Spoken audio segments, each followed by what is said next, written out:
what's up, man? Hey, fella, how are you? I'm fine. I'm fine. I'm not. We're not going to talk about the weather. So let's just get in. Let's just get into it. Introduce yourself and your role with Collab Lending. Yeah. So I'm Nate. I am what's called a senior loan partner. So basically, I help get files from contract to a closing table. I'm a jack of all trades, I guess you could consider too, because if I'm not doing that, I can do other things too. But it's just basically helping people get into a new home or save them some money with refinancing, whatever. But I've been with the company now, it'll be 7 years in September. So I'm going to go deeper in what you do, but did you find Collab or did Collab find you? Collab found me. I was working, or I was just hanging out one night with some friends, eating some dinner, and I got a random Facebook message from some guy, and I was like, "Who the heck is this dude?" And I did a little bit of digging, and saw that he was friends with a girl that I actually graduated high school with. She was a real estate agent in the Altoona area, and I was like, "Well," I said, "All right, well, whatever. I'll reach back out to this guy, whatever." And it was Andre, who's one of our co-owners, So I reached out. He's like, "Hey, are you still looking for a job? I noticed your resume on Monster or wherever it was at or whatnot." I said, "Yeah." I said, I'm looking. I was doing rental cars, in the rental car industry at that time. Helping rent cars and everything else, but." I went to school for a communications degree, so I knew anything from web design to television production to marketing to graphics design.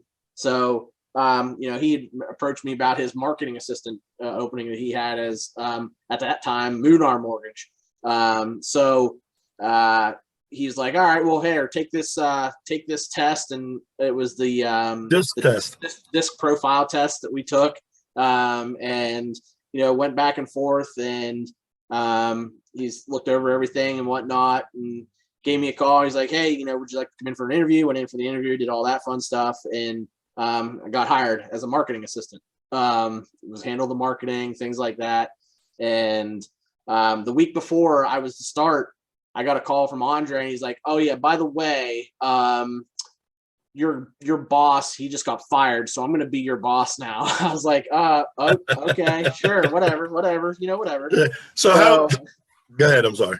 No, I was just going to say, then this is like the running joke. When I got started, the first week I started here, at that time, it was like him and two other people. The one person left to go play in the World Series of Poker out in Las Vegas, and he didn't come back to work the following Monday or something. And so turn around, that dude called Andre that Monday. I was like, "Yeah, by the way, I quit." Yeah. Yeah. Wow. And so how has your role changed since you said, is it 5 years or 7 years? It'll be 7 in September.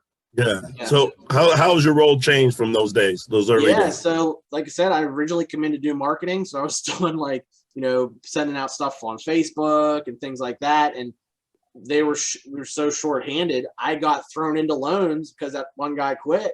I got thrown right into help doing loans and processing loans and ordering homeowners insurances and verifications of employment, helping order appraisals and things like that. And it's just gradually grown for I was doing that stuff for a little while.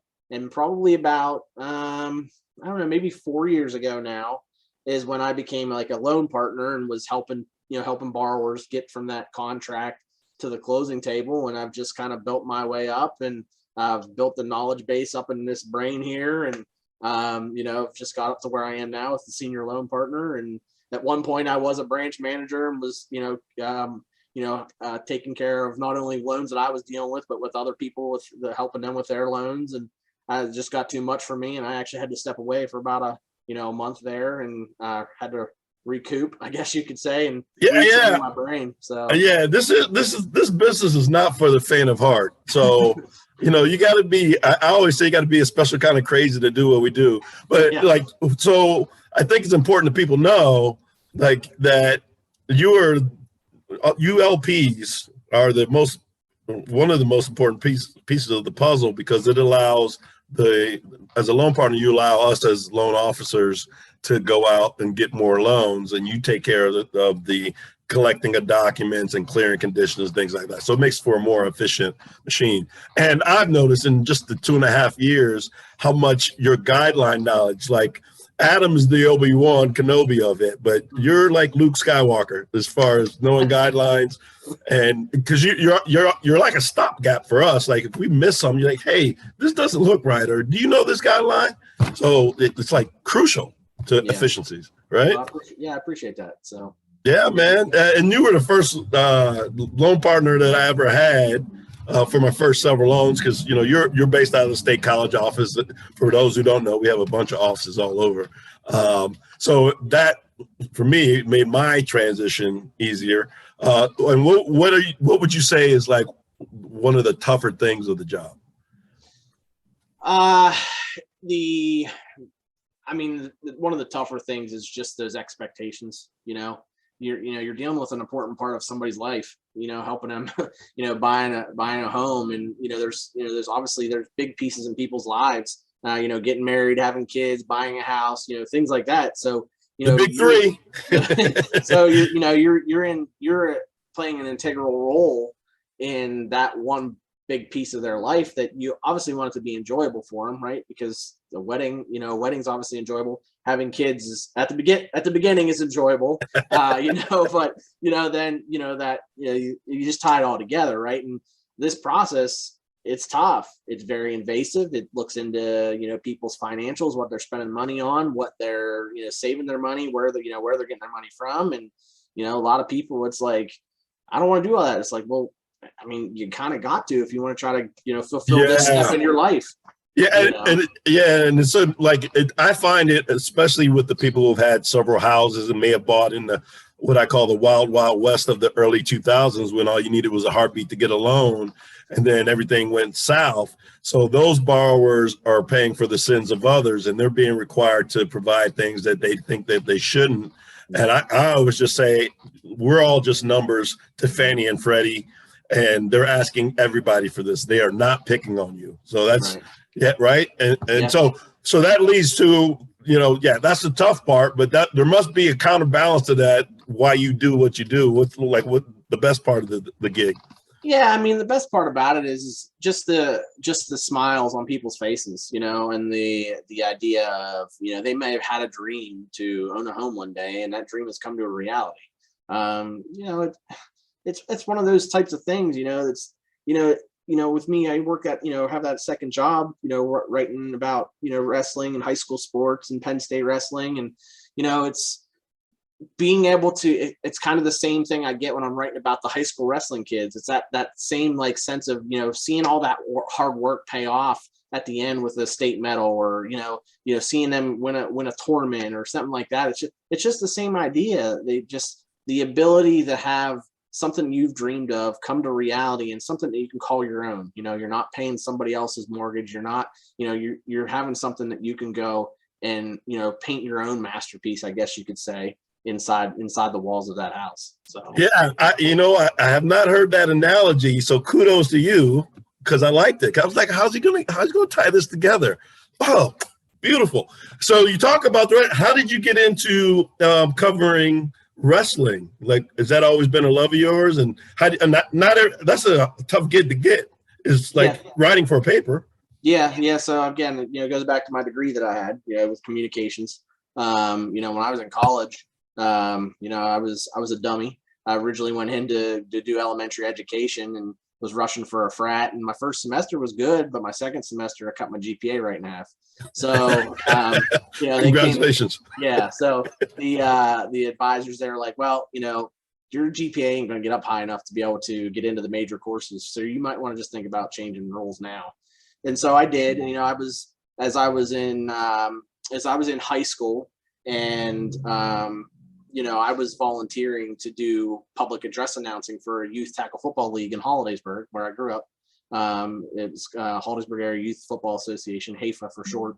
And I thought, I couldn't do the elementary education aspect, but maybe I could, eventually become like a John Madden or a Pat Summerall or something like that, be on TV and, announcing games and whatnot. But, as I was in college, I made that switch, and I had to take I was taking like 20 some credits a semester just so that way I could graduate on time, but I was still working.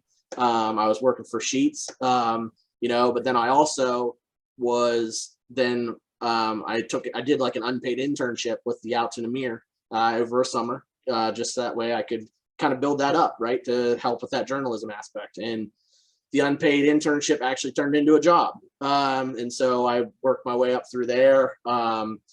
Became an actual sports writer with the Bedford Gazette down in Bedford County.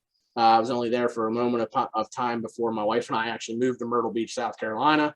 Worked for a newspaper there. Interned that newspaper there. It was actually part of the same company that owns the newspaper here in State College. When I came back home, it just so happened that they had an opening, and obviously I already knew the system that they were running. So, I fit right in. And then maybe like 2 or 3 years, they made some changes to where they weren't needing me to help design the newspapers anymore. And they were cutting some of the sports staff. So I was like, well, instead of losing a whole body, at least lose half a body. I could come in and do part-time work, things like that. And then it evolved into the guy that was covering Penn State wrestling. He left. I was like, well, I have a knowledge in wrestling. I wrestled growing up.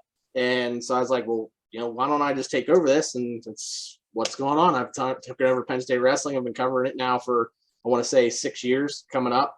And then I kind of then broke into the high school scene. Then like after my first year covering Penn State, because when I showed up to the high school postseason, the coaches were all looking at me like, who the heck are you and why are you here? And I was like, well, I need to make sure I'm keeping that relationship with those guys too, because that's obviously part of the community. No, that's awesome. Number one, to kind of put a light on the younger kids, but also you get to follow one of the, if not the best program in the country in Penn State. So that's got to be a cool perk to what you do. Yeah, it's cool, but sometimes it gets boring writing about winning all the time because you can only write about winning so many different ways. So good problem to have, my friend. Yeah. And what's awesome about Megan and Andre is obviously they create a way for us to thrive in our vocation, but they also support our avocations, like our little side hustles or whatever we like doing. And I think that's pretty rare. Because usually it's like it's either all or nothing, and you're allowed to do your thing with wrestling and still kill it with us. So when you're not helping people realize the American dream or reporting on wrestling, tell me about your family and what you like to do in your spare time. I mean, when I'm not doing all that, I'm sleeping, but no, I mean, just kidding. My wife and I, we've been married. It'll be, let's see, what is this? 2012. We'll be married 12 years here in August. We have one dog now. We lost one just recently in November, but so we have a golden retriever there at home, and that's all we got, just us and the dog. You have a furry kid. Yes, we got a fur kid. Like I can tell people, my kid has four legs. You're up on me. So, but they, we live up in the Phillipsburg area. I just started kind of getting back into the groove of playing basketball probably for the first time in like 10 years. Are you serious? What's wrong with you, man? Are you crazy? Hey, listen, I felt like these pounds, man, I got to get them off. So I've been trying to play basketball. We play on Mondays. So, but it's just, I'm really sports related. If I'm not covering sports, I'm like watching it, or I'm just hanging out, just chilling out. But yeah, I mean that's really about it. I mean, I don't really do a whole lot. Fantasy, don't we have? I mean, I don't do fantasy football, but aren't you in the office fantasy? Yeah, I'm big into fantasy football. I mean, it's one of those things. I was in 3 leagues this year. One for our office. I run my own fantasy league with a couple of my buddies, and then I just recently got into my uncle's fantasy league. It's a dynasty league. So, do a lot of fantasy football. How did you do in the office, or how are you doing? Is it still going, right? Well, the office one, let's not talk about that. I had like probably the best team, but yet they didn't really come on until the end of the year when it didn't matter. So let's just not talk about that. Just humor me. Who's winning? Well, I believe, if I'm not mistaken, Josh won. Josh won the league with Christian finishing second, and Christian said he hasn't watched football in like 10 years. So it's like, oh boy. So, but I mean, it's cool. Like I said, I had like the best team, but yet, they were either hurt or they weren't producing, and then they finally produced at the end of the year when it didn't matter. It was too late. So my other two leagues, I finished third in my own league, and I finished second in my dynasty league with my uncle there. So there you go. Yeah, I don't follow sports enough to even get involved, but maybe that may be an advantage according to what you said about Christian. But but hey, I appreciate the time, and more than that, I appreciate what you do for me, because I couldn't do what I do without you. So thanks for being my wingman when you do get my loans. Yeah, man. Invaluable. Yeah, it's been a pleasure with you joining our team, and like I said, you're always that guy that we can always rely upon for that big smile. So yeah, we thank you for that. So all right, brother. Well, you have yourself a fantastic day, and we'll see you. I'll probably be bugging you again later today. All right, sounds good, fella. I'll see you.